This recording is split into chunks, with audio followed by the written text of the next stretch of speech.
I'm one boy. I'm Jack. Deal with it. Who the fuck is that guy?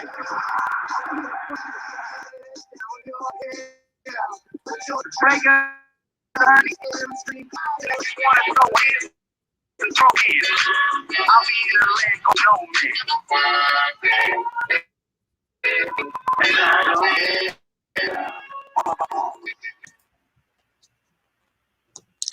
Hello, everyone, and welcome to the RozenStriuk versus Gane recap show. I guess we could call this episode the 3.5, something like that. But here we are. I'm here, as always, with my man Lou. What up, Lou? At FF_down_under on Twitter. As always, give him a follow. Lewis, that was a pretty good card. Pretty decent card tonight, brother. Pretty decent card for a free event. That's 2 in a row now, man. Last week was real good. We'll talk a little bit about that. And this week as well, another good free card for the fans, all building to the cherry on top of this stretch of UFC events going into UFC 259, which they were pushing hard today. Showing previews for all three title fights on the card next week. So I'm excited for that, but let's not put the cart before the horse, because we've got some amazing fights to recap from the last 2 weeks. And in particular, we got to look at how the heavyweight division has changed massively in the last 2 weeks. There are some new contenders, some new players, some of the mighty have fallen. And we talked about this, Dougie, on the very, very first show, is how quickly the sands shift in the heavyweight division. Just like that, things can change. And here we are a few weeks later, and that has certainly come to be the case. So, yeah, man, excited to be here talking some UFC again. And let's get into it. Let's dial it all the way back to a week ago. UFC Vegas 19. It was the punch heard around the world. The Mike Tyson uppercut from around the world. I mean, I'm pretty sure Derrick Lewis started talking with a lisp after that, Lou. Wow. That was a Mike Tyson uppercut. And the way, I said on the show last week, before we went to picking this, and how I thought Blades was going to take advantage. I said that, the way he scrambled whenever he was on the mat and in trouble wasn't, really working on your ground game. I was completely wrong, because he didn't just roll around on the mat the whole camp. What he did was found ways to prepare for the takedown beforehand, before he was on the mat. Yep. And that's the evolution of Derrick Lewis. And that's the evolution of the bigger fighter that gets gassed, that's not very good at grappling. That's what we're seeing this day and age in UFC. And I'm all freaking for it, man, because that's what it is time and time again. This camp, this guy has to work on grappling because he's going up against a grappler. Derrick Lewis's camp kind of is revolutionized the heavyweight division. You don't have to just work on grappling. They found another loophole in working on a grappler.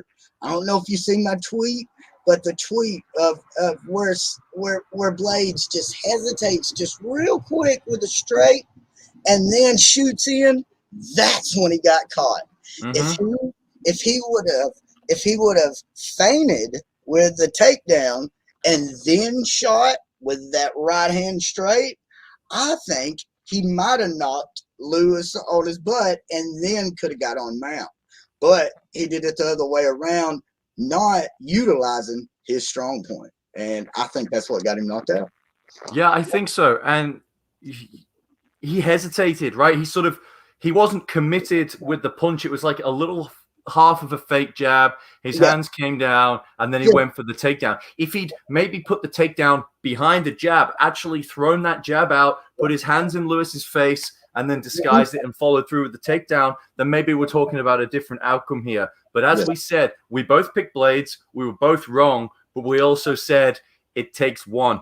It takes one punch, and that's all she wrote, especially with Derrick Lewis in the heavyweight division, and a couple of follow-up shots on the ground that channeling his inner Jorge Masvidal. By the way, Derrick Lewis is one of the best follows on Twitter, and he tweeted at Jorge Masvidal, "Super necessary, bro," because that's one of the best lines ever with Masvidal when he put those extra licks on Ben Askren after putting him down, and the journalist asked him, "Were those shots necessary?" He just replied, "They were super necessary, bro." So I always enjoy that. It is the referee. That's the thing. It's the referee's job to pull the fighter off. You got to keep going till the referee intervenes. Fair play to Derrick Lewis. He's shaken up the top of the division, and he's really announced himself as someone who is now in the mix to fight for the title soon. We'll talk about the picture in more detail a little bit later, but he's certainly injected himself into the mix. And as you said, he's no longer an absolute gimme. You can just come and take him down either. And these wrestlers have to be put on notice now because he's got this vicious uppercut, which is, what's the best way to stop someone shooting a takedown on you? Land that uppercut one time. That's it. And that's the equation. That's the equation that these guys have to think about, because every fight, every round starts on the feet. So even if they get him down, they'll stand him back up at the end of the round. They'll come out, shoot again. That's another opportunity that Lewis is going to have to land that uppercut or to get his hands on you. So I just thought, Blades looked good. Let's not forget, Blades looked good in the first round. He was standing up with Lewis very well. He was winning the fight. But we know time and time again with Derrick Lewis, it does not matter. If there are 5 seconds left in the fight, Derrick Lewis is a live dog in the fight, even if he's losing. He is live at all times. So I'm excited to see what's next. As you said, this man's career trajectory is up and up and up and up, and he continues to evolve and improve his skills with every single bout. Well, I'm excited to see what the next version of Derrick Lewis is, who he gets to fight next.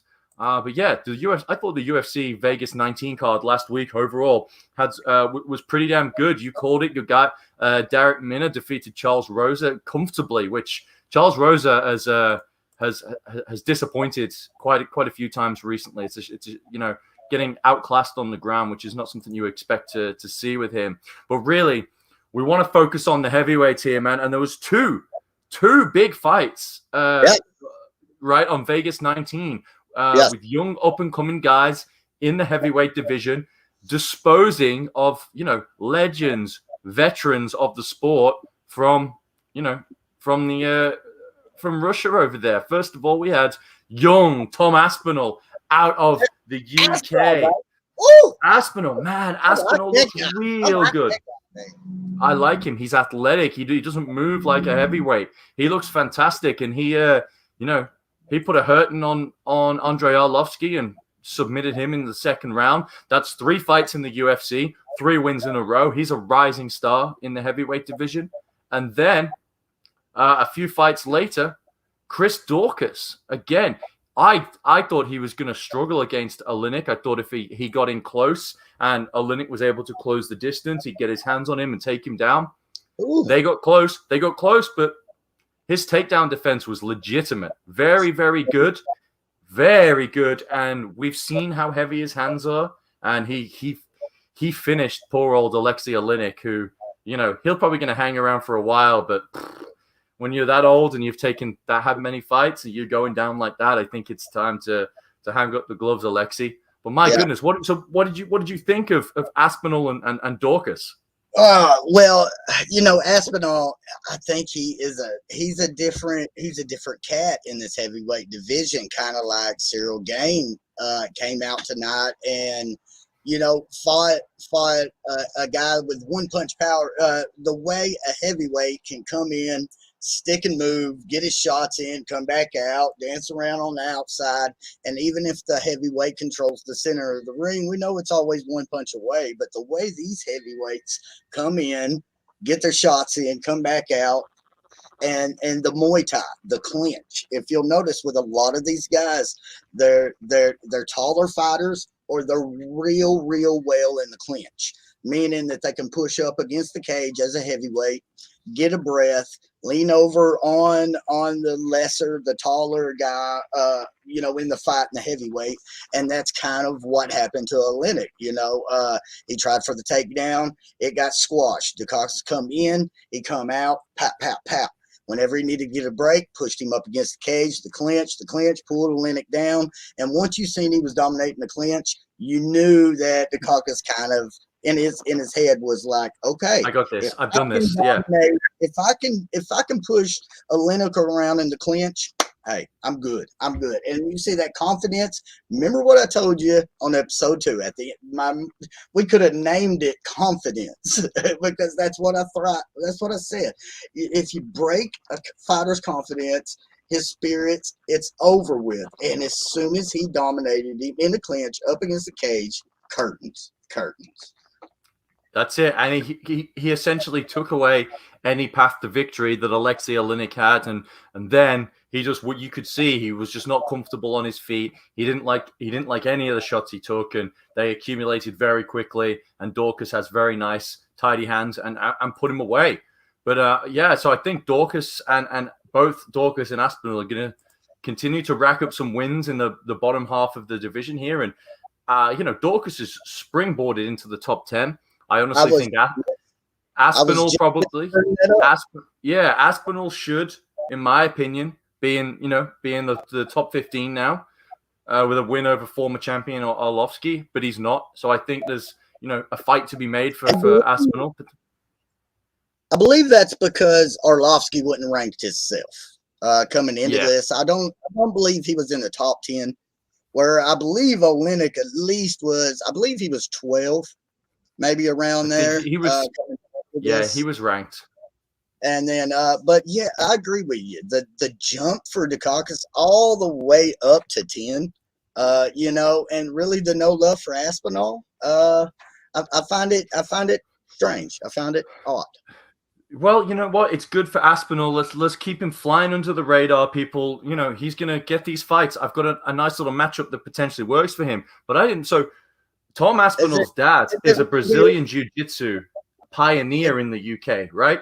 Aspinall has been training jiu-jitsu since he was 7 years old. He's 27 years old, and yet everyone knows him for his boxing ability. He trains with Tyson Fury. I mean, this guy is a well-rounded martial artist who's an athlete. He's young. He's got lots of experience, but he's got lots of time on his side as well. So he can slowly build his career, get those mistakes out of the way against guys that aren't going to absolutely flatten him for making them, continue to learn, continue to evolve.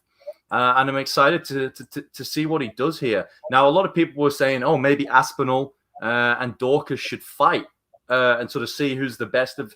Man, that would be a terrible decision for the UFC because they've got these two young up-and-coming heavyweights. Yes. They need to build them both separately. Let's get both of these guys inside like the top 8 maybe, and then, bam, have them fight to see who's going to take that next leap into the top 5. But I got a whole top 10 of a revised heavyweight division for you, which I'll unveil a little bit later because we had those 3 fights, right? We had the fall of Curtis Blade and the elevation of Derrick Lewis. We had the emergence of Aspinall and Dorcas on a main card against, grizzled veterans of the heavyweight division. And then today we had your guy, Cyril Gane, taking on Jairzinho RozenStriuk.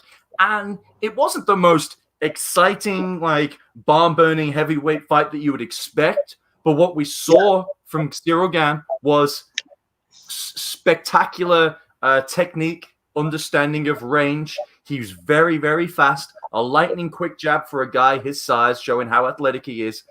From both stances, he was very comfortable striking from a southpaw or an orthodox stance.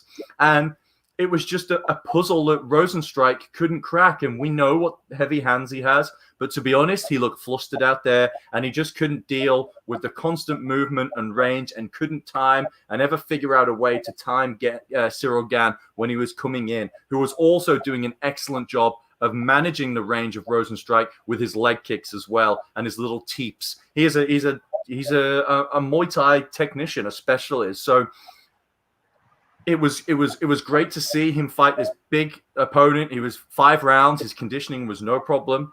He also took Jairzinho down a couple of times as well. His takedowns look pretty good for someone who is a stand-up specialist. We know he's got a submission win under his belt in the UFC heavyweight division. So a lot of things coming together for your guy, Cyril. What did you think? What were your takeaways from this fight? Number one takeaway is everybody's going to remember the uppercut heard around the world. And if you'll remember, Blades was the up-and-coming heavyweight before Lewis uppercutted him around the world and started talking with a wisp and raising pigeons. You know, got that Mike Tyson uppercut on him. And everybody's going to remember that uppercut. And everybody's going to see Blades fall down the rankings. In a week's time, by the time Cyril Gane gets another opponent, nobody's going to remember how the guy won this fight. Nobody's going to remember the unanimous decision, the 30-25 unanimous decision. I mean, that's as clear-cut as it gets for a fighter. And what I'm getting at is he did what he had to do to move up and solidify himself as a top 5 fighter in the heavyweight division. He knew what he had to do. He knew what he had to go in there and do, and that's what he did. When RozenStriuk was fighting Dos Santos, his last fight that got him to where he is now, Santos hit RozenStriuk with some great hooks. I believe it was the left hook. And then a couple of times you'd see Dos Santos getting gassed, and some of them would flail. Well, that's when RozenStriuk would counter. And that's when his heavy hands and his power would come into place. Cyril Gane didn't allow those advantages to happen. And that broke his spirits. Once he couldn't see an opening after the first at least 2.5 rounds, his spirits were broke. What I say on episode 2, crush those spirits, crush those dreams, cash in those bonus checks. He might have not have did it in the most flashy way. Everybody might not be talking about it, might not be trending, but Cyril Gane is now a top 5 heavyweight for beating RozenStriuk. Interesting. So you've got him at 5, and funny enough, let's talk about this, right? Because I said top 5. You know, it's tricky, and let's look at the division right now. We'll look at that, and we'll go ahead and get right into that because it's where the conversation will go immediately. In the recap for any of this is where it'll go. So yeah, let's take a look at this. Look, right here. Number 1, you know, we got the champ, we got Stipe right there, and these are the updated UFC.com rankings. So, you know, where better to go to get them than the source, the cow, you know. We got that coming up at you know, the next UFC. So we got Derrick Lewis right here. He moved up 2 spots for that win, and Blades just goes to 3. You got RozenStriuk. I see he's dropped one. Surely these ain't updated up to minute. So no, they haven't been updated for today. Right, I believe the move up for Lewis is what caused RozenStriuk to take a drop down. So Volkov, who we seen, you know, in the pay-per-view, was it the paper about 2 fights ago, 3 fights ago? We seen Volkov recently, looked real good. Pieced apart. He disposed of Overeem. He pieced up Overeem. Yes, okay, pieced up Overeem. There's maybe a good fight because we seen Volkov come in, get his shots, get out, do what he had to. There's maybe a good fight right there, Volkov and Gane. Or, you know, do you want Gane to maybe look at Derrick Lewis there? I mean, what do you think here, Lou? All right, so let me tell you where my rankings are, because I've updated them a little bit. I've got them a little bit different, but so we've got Cyril Gane 8-0 undefeated. Now, Stipe's the champ. He's fighting Francis Ngannou again at UFC 260. So not this next pay-per-view, the one after that. And then I think we all know what is going to happen, and that is the greatest of all time, John Jones, is going to come in and fight the winner at the next heavyweight title fight. Probably at the end of I reckon he's going to get an immediate title shot and fight Stipe, who I think beats Ngannou again. But it doesn't matter. Whoever wins that fight will fight John Jones. Unless something happens with John Jones outside of the octagon, All right? So And maybe Ngannou wins this fight and then they run it back with a trilogy fight. I don't know. But I think the most likely situation is John Jones comes in and gets an immediate title shot. So this is my heavyweight picture, right? My rankings, and they differ a little bit. So we got Stipe the champion, a number one contender. I've put in John Jones here, assuming that he will get the immediate title shot. Okay. See, Then I didn't put him in my ranks. I know Dana came out and said that this was a little while ago, so I don't know if something's changed here recently, but I know Dana said he still didn't even know if he was in the heavyweight division. So I don't know, like, what's the thinking, but that's interesting. You say that, he's going straight for a title. That's interesting. I love Bones. I think he's the GOAT. So don't get me wrong, I love the guy, but him coming straight in for the title, whew, I mean, I think it's you can promote that, the best light heavyweight of all time coming on up. I think that's what happens. But either way, I think what happens then, we're putting Gane in at number 2, Derrick Lewis in at number 3 here. So it's still Ngannou Lewis with Jones in ahead of them. Then I thought he looked absolutely sensational. At number 4, I'm putting Alexander Volkov in there. Okay. And then I'm sliding in, because I know his head is still flying through outer space, but he made one sloppy mistake and got caught. Curtis Blades comes in at 5, and then your guy Cyril Gane I'm putting in at number 6. I think he steps up. He moves up.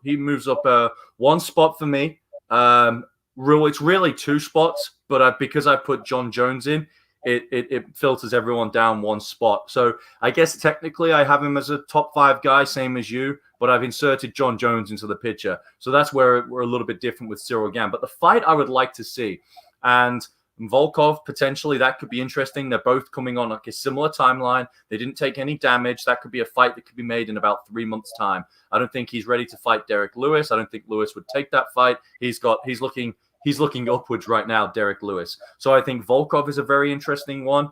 He's just a dispatch of RozenStriuk.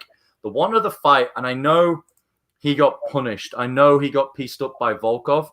I think it could be interesting given how both technical they are as kickboxers. I think a good matchup could be Alexander Overeem, because this is someone who can solve that distance puzzle, that striking puzzle, that doesn't rely on the heavy hands, that is a well-rounded mixed martial artist. I mean, Alexander Overeem is what Cyril Gane, you know what I mean? Like, they're very similar. They're very, very similar, same backgrounds, evolving to become full, complete martial artists. So I think that could be an interesting fight. But I would happily watch Cyril Gane against Volkov or against Alexander Overeem. But I do think that the UFC might look to move on from Overeem because he's expensive. But Volkov, man, he looked absolutely sensational. He was the best version we've ever seen. And so I'd like to see him get a great fight. It could be Cyril Gane. My concern, and we know what Dana White is like, after the performance Volkov put on and came out and finished Overeem, we know Dana White likes to reward guys who finish and have exciting fights. I don't think Dana White is going to be best pleased with the performance that Cyril Gane put out. From a technical standpoint, yeah, we recognize how good it was and how he completely nullified the power. But we know Dana White wants this rewards, knockouts, exciting fighters, finishes, all that kind of stuff. So it's going to be very interesting to see what they do with Gane. He's very young. He's only 30 years old, which is a baby in the heavyweight division. But my rankings then finish. They go Cyril Gane, RozenStriuk at 7, Overeem at 8, Augusto Sakai at 9, and then I'm keeping Chris Daukaus there at number 10. And that's where I just ranked my top 10 outside of Stipe. So that's where my heavyweight picture is at. And what I would like to see is Tom Aspinall get a chance to break into the top 15. And the fight I would like to see is against Marcin Tybura, the Polish fighter, ranked at 15 there. Ivanov was supposed to fight Tybura, but he got hurt, so that fight's been scrapped.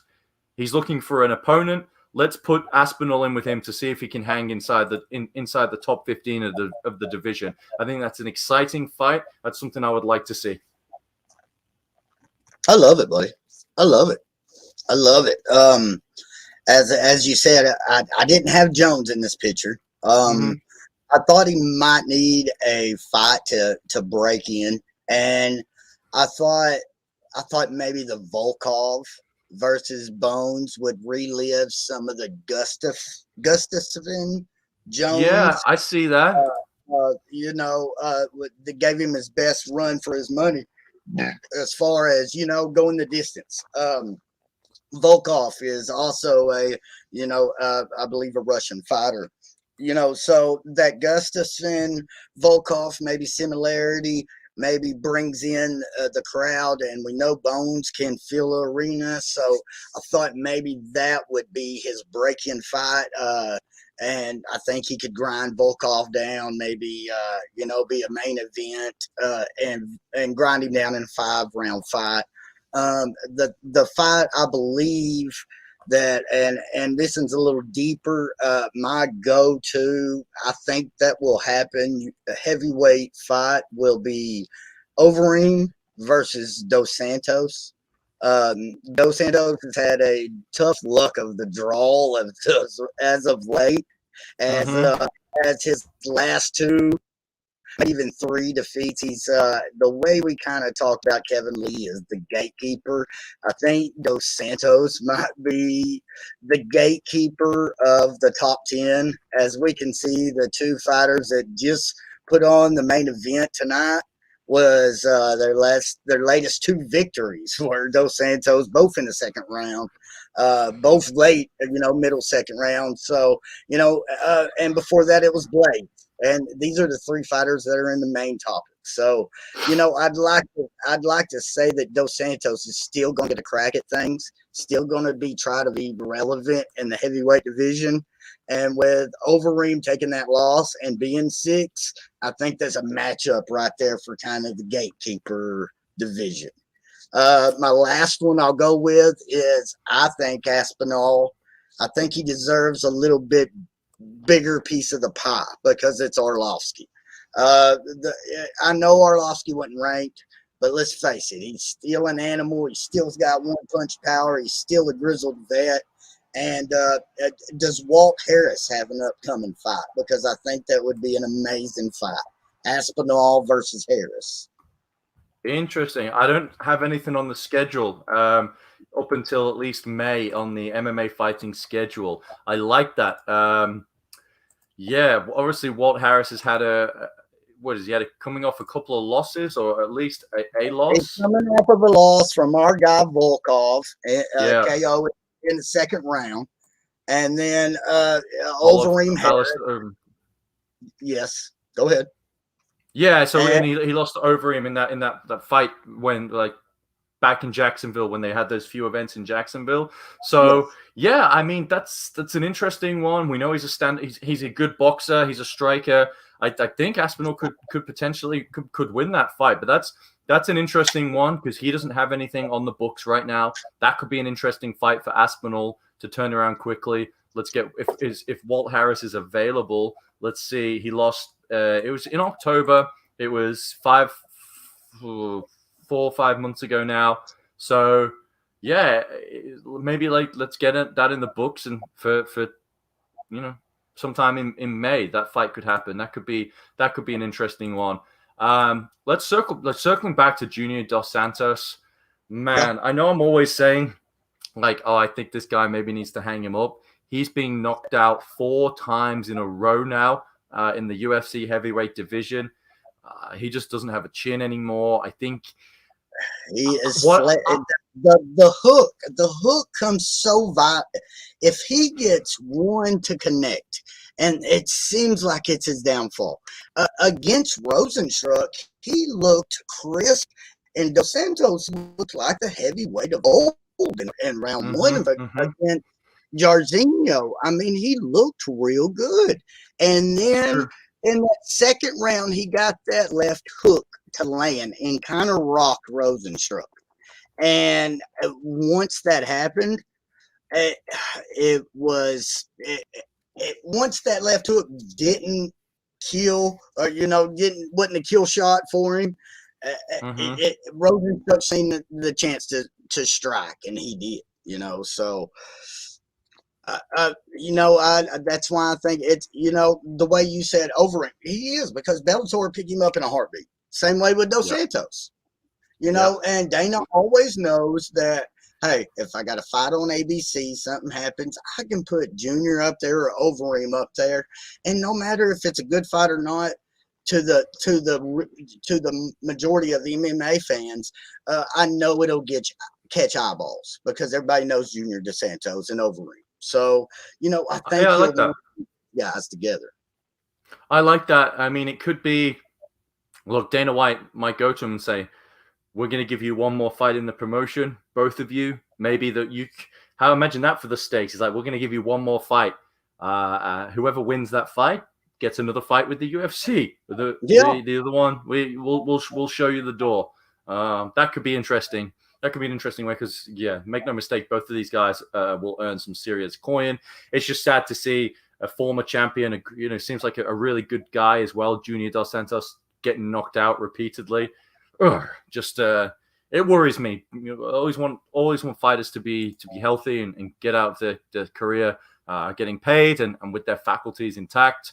So, but I certainly don't mind that fight. And as you said, JDS as a former champion could be a bit of a gatekeeper for the top 10 of the division. He might be able to hang around there in this sort of 12 to 15 range, and any up and comers have got to get through him. We could see him now, because he's lost to top opposition. Let's not beat around the bush here. He's lost to some great fighters in his last 4 knockout losses, right? So maybe the UFC has just been expecting too much of him, or he still thinks he's at a level that he's not quite at. Maybe it's time to get a bit more of a reality check, become that gatekeeper, and be able to, probably alternate wins and losses. But he definitely needs a win on his record, for sure.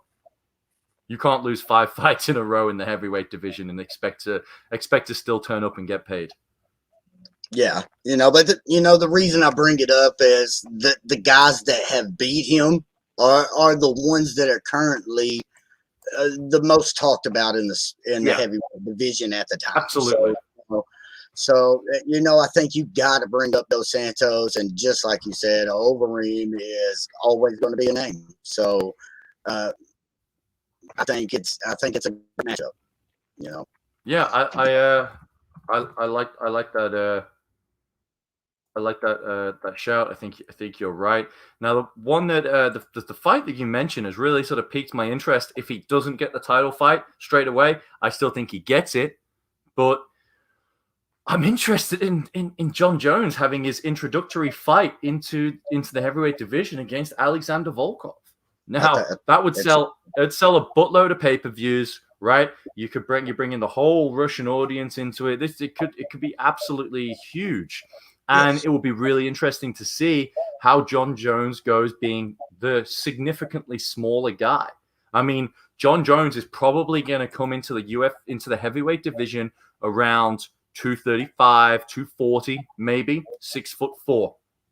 Volkov is 6'7", 255, 260 pounds, right? He cuts weight down to make that heavyweight limit. He is a large human. So how Bones deals with that size disadvantage, which is something that he's not typically accustomed to doing, would be a very, very interesting introduction for him into the heavyweight division against someone who's got live power in both of his hands, who's technically sound. I think that's a very interesting fight, and there's very interesting storylines. I would like to see it happen, but I also think that, like I said, I think he's going to get injected straight into the heavyweight title picture, because the risk for the UFC is they can come in and probably sell, close to record-breaking numbers. If you go, it's John Jones fighting for the heavyweight title. Potentially, if you risk him against a number 4, number 5 guy and he loses, because that could happen in the heavyweight division. These boys punch hard, right? So that could be, there's a chance that he loses that fight, and then you go, well, you can't then put him into the heavyweight title picture coming off a loss. So I think the UFC, to protect their investment, to protect John Jones, will I think that's a dangerous fight. It's a great fight. I would love to see it, but I also don't think the UFC would make that fight either because it risks their investment and it risks the upside of John Jones fighting for the title. But man, I see you clicking on that card. I see you clicking on Israel Adesanya. Speaking of the light heavyweight division, going up to All right, Dougie, I'm going to ask you straight up right now. We're going to try and do another podcast before this one and get our full picks in here. But who are you taking, Jan Blachowicz or Israel Adesanya? Oh, man, right here on the spot. If I got to say right now, it's Israel. I'm going to take Israel. I'm going to take Israel because I'm dreaming of in the future of what I want to happen and bones coming back down and just stuff happening in my head. So for the future and for my excitement, right now, it's Israel Adesanya for me. It's Mr. Stylebender. I totally agree. I was out for dinner with some friends last night, and I was asked the exact same question, put on the spot, who you got, and I had to go with Israel. The size, he's a technically better fighter, and the size disadvantage doesn't really concern me. Let's look at this, right? Blachowicz is 6'2", obviously fighting at 205 pounds. Now, the last guy fought for the title against our friend Israel was Paulo Costa. Now, he's 6 foot, right? He's down to 105, but he's still quite a big dude. He was a big fighter, and Israel had absolutely no problem dispatching him. And yeah, that's why I've got to go with Israel. I think he's faster, more technically proficient. He'll put on a little bit of size and strength, but he's very tall. He's skinner, but he's being 6'4". He's still going to have the reach advantage on Jan Blachowicz. And I think Israel's going to be the cleaner, crisper striker. He's going to cut angles Blachowicz can't hang with. And I think he wins this fight spectacularly and comfortably. I really do. I think he is so special. I like Jan. Don't get me wrong. I really like him. And it was great to see him win the title. But I think Israel does something spectacular to top off what's going to be an incredible pay-per-view. Jesus, this one is so juicy. I mean, you got Thiago Santos on the card. You got Dominic Cruz fighting. I believe he is the prelim main event is Dominic Cruz.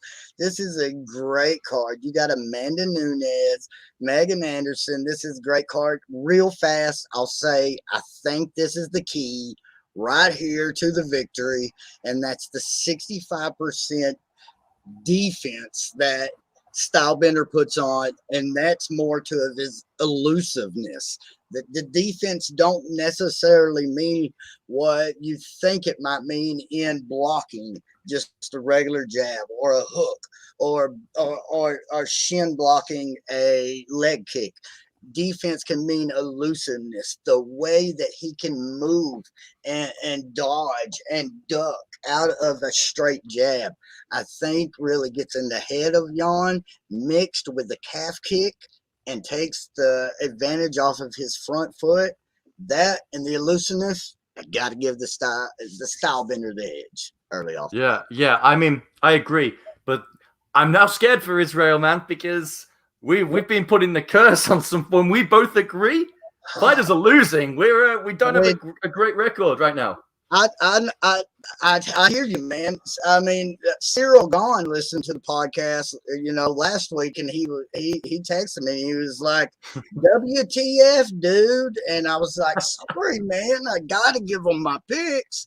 And then, I just got a text from him just now that said, "Hey, I broke the curse. I love Takedown Sports HQ, and I can't wait to hear the picks for the Israel Adesanya, Jan Blachowicz, UFC pay-per-view coming up, man." So, Cyril Gane says it's all good. He said it's all good, Well, bonjour to Cyril. Yeah, man, I'm excited for this fight. Really excited. The whole card is absolutely stacked from the bottom to the top. Even on the early prelims, we got we got the Aussie guy, Jake Matthews, who, he's only 26 years old. He's 26 years old, and he's 17-4 with many fights in the UFC. This kid, for his age, has got a whole lot of experience. He's on a 3-fight winning streak, so there's lots to look at. But I think we're gonna do a whole podcast dedicated to previewing all the fights on UFC 259 before that. And I think this was a good card tonight. Like you said, it was going to be hard to top UFC 19 with the knockouts, and the uppercut from Heard Around the World. It's going to be hard to top that, man. But tonight, it delivered in its own way. Really bit more for the all around MMA fan, but you get what you can take. Absolutely. And you know what? Before we sign off here and get out of here, it would be remiss of me to not mention, because I know you didn't get a chance to see this one yet, Dougie, but let me tell you, you are in for a treat when you go back and you watch the Pedro Munoz Jimmy Rivera fight, because that was a barn burner. That was an absolute barn burner of a fight.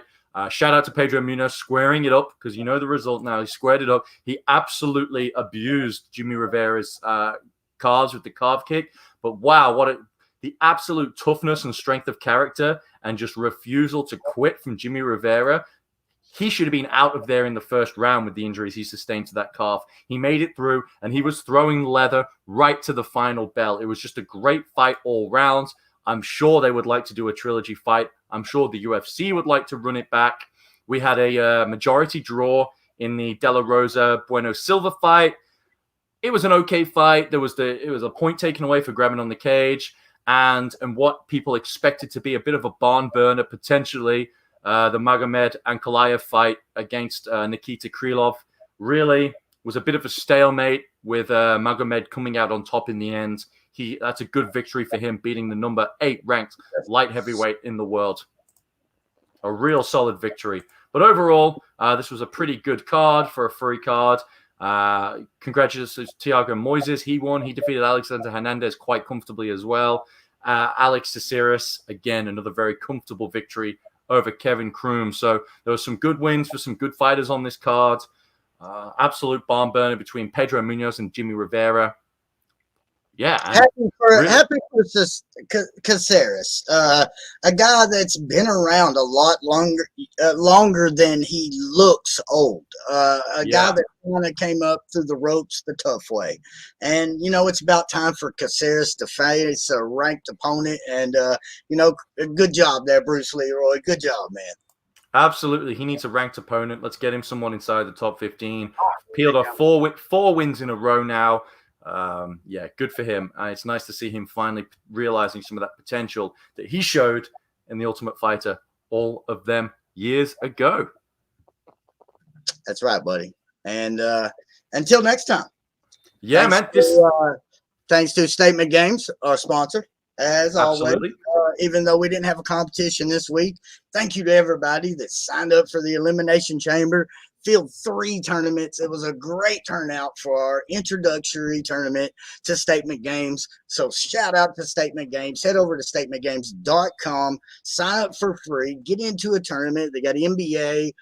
Pick your favorite statements and then rank them from the confidence in your statements. It's super easy. Head over to our YouTube, which you're watching this on right now, and there's a how-to video of how to sign up for Statement Games. So thanks to Statement Games, our wonderful sponsor, for sponsoring Takedown Sports HQ.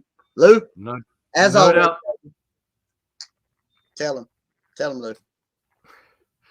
Before we tell him, make sure you find Takedown Sports HQ on iTunes. Drop us a rating. Drop us a 5-star rating if you would please. Drop us a review. Ask any questions you would like. Make sure you subscribe so you can get the Takedown Sports HQ podcast straight into your podcast feed anywhere you can find podcasts. So please subscribe, support the show, and we'll catch you on the next episode of Takedown Sports HQ. Dougie, what do we tell them? As always, baby, tell them, Lou. Tell them, baby. Horns down. Horns down, baby. Horns down. This is Takedown Sports HQ. We'll see you next time. Horns down. Horns down, Lou. Tell them. Tell him, Luke. What is that? There it is. Yes. Yes. All right. Right. After me. See you later, buddy.